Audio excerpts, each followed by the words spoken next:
आपका आवाज़ इतना बढ़िया है, इसके पीछे का सच्चाई क्या है? 2 साल से क्या भोजपुरी में किन्हीं को फॉलो करते हैं? सबसे बड़ा मेरा फैन है पवन सिंह।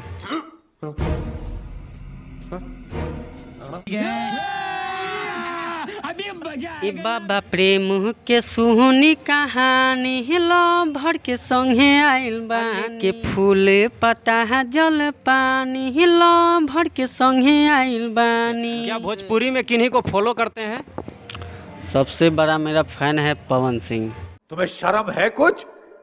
अक्सर भोजपुरी में विवाद होता रहता है गाना चोरी होने का, इस पर क्या कहेंगे? आपका गाना चोरी हुआ है कि नहीं? अभी तक तो भोजपुरी में काफ़ी ज़्यादा अश्लील गाने आते हैं, आपके कितने अश्लील गाने आए हैं? भोजपुरी गाना गाने के मतलब प्रैक्टिस कब से कर रहे हैं या कब से आप सिंगिंग कर रहे हैं? पवन सिंह का है। अब कभो जहर भी खइला से बेखबर होला। सावन का माहौल चल रहा है, क्या कुछ सावन का गाना उना आया है आपका? नमस्कार, प्रणाम, फिर से अपने नए वीडियो में आप लोगों का स्वागत करता हूं। और आज हमारे साथ एक भोजपुरी के बहुत ही खूबसूरत आवाज़ वाले सिंगर हैं। जी हाँ, अभी भैया चल रहा है सावन का महीना आने वाला है, लेकिन इनको देखकर पता चल रहा है कि ये बाबा भोले का बहुत बड़े भक्त हैं। और ये जो एक है ना, बहुत अच्छे सिंगर हैं और इनका नाम है, क्या नाम है भैया? मनीष माही हुआ। मनीष माही जी। तो सबसे पहले आपको हमारे चैनल में स्वागत है, कैसे हैं जी? बहुत बहुत बढ़िया है। कहाँ के रहने वाले हैं आप? हम शिवहर सीतामढ़ी के रहने वाले हैं। अच्छा जी। तो आप सिंगर हैं? जी, सिंगर हैं। तो अभी सावन का माहौल चल रहा है, क्या कुछ सावन का गाना उना आया है आपका?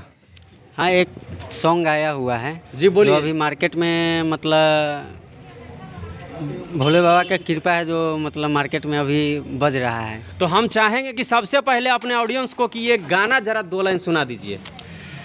आप सभी ऑडियंस को मेरे तरफ से प्रणाम। और गाना जो मेरा निकला हुआ है, बाबा प्रेम के सुनी कहानी, इनका 2 लाइन आपको सुनाते हैं। ए बाबा प्रेम के सुहनी कहानी लो भर के संगे आइल बानी हले के फूल पता जल पानी लो भर के संगे आइल बानी। उसके बाद अंतरा याद नहीं है? अंतरा उतना मतलब ध्यान में नहीं है। मुखड़ा याद था। अच्छा, ये भोजपुरी गाना गाने के मतलब प्रैक्टिस कब से कर रहे हैं या कब से आप सिंगिंग कर रहे हैं? लमसम 2-2.5 साल से। 2-2.5 साल से। क्या भोजपुरी में किन्हीं को फॉलो करते हैं? सबसे बड़ा मेरा फैन है पवन सिंह। पवन सिंह के फॉलो जी, करते हैं आप? जी जी। पवन सिंह का कितना गाना आप सुने होंगे अभी तक? पवन सिंह का जितना गाना आता है सब हम सुनते हैं। पवन सिंह का एक गाना गुनगुना दीजिए, कोई याद हो तो। गुनगुनाते हैं।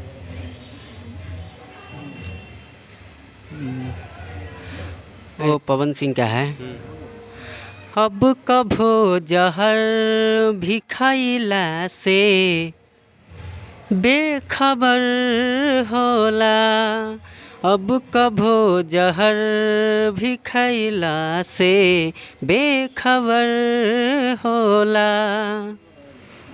यही जो मतलब हमको जो याद था, जो आप गाए।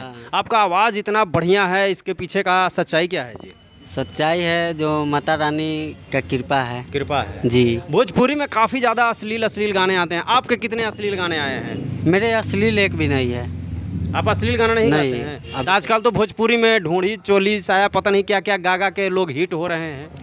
अब जो जैसा करेगा उसके पीछे अब हम तो नहीं जाएंगे। मान लीजिए अच्छा हम करेंगे तो लोग अच्छा दृष्टि से देखेंगे। अगर हम गड़बड़ कोई अगर मान लीजिए कोई अगर ढूंढी चोली वाला अगर गाना गा रहे हैं, कल होकर के समाज भी बोलेगा कि कैसा कैसा गाना गाता है जी, जिसके कारण मतलब हम नहीं अश्लील गाते हैं।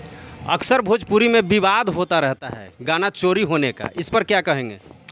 अब गाना चोरी होने का अब ये रीज़न है, मान लीजिए कोई बड़ा स्टार है, छोटे स्टार का गाना चुरा करके गा लिया, तो इस पर तो हम लोग कुछ नहीं करें। मान लीजिए हम ही गाना निकाले हैं, कोई बड़ा सिंगर अगर गा देगा तो मेरा तो गाना फ्लॉप हो जाएगा। आपका गाना चोरी हुआ है कि नहीं? अभी तक तो नहीं हुआ है, लेकिन चोरी होने का संभावना है। अब देखिए, अब आगे का भविष्यवाणी तो हम नहीं बता सकते हैं।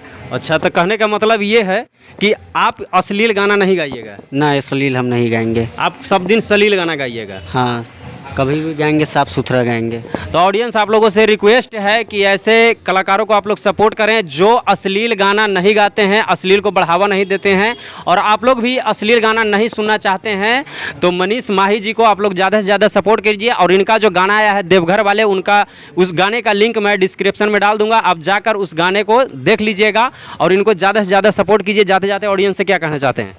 आप सभी ऑडियंस से रिक्वेस्ट है, प्रणाम है कि मेरा जो बहुत बेहतरीन सॉन्ग है सावन का, जो आप लोग सपोर्ट कीजिए, यही कहना चाहते हैं। तो ठीक है गाइस, आज का वीडियो आप लोगों को कैसा लगा हो कमेंट करके जरूर से जरूर बताइएगा और इनके गाने को ज़्यादा से ज़्यादा सपोर्ट कीजिएगा। इनको भी उतना प्यार दुलार आशीर्वाद देते रहिए। तो फिर मिलते हैं नेक्स्ट वीडियो में, तब तक के लिए जय हिंद, जय भारत।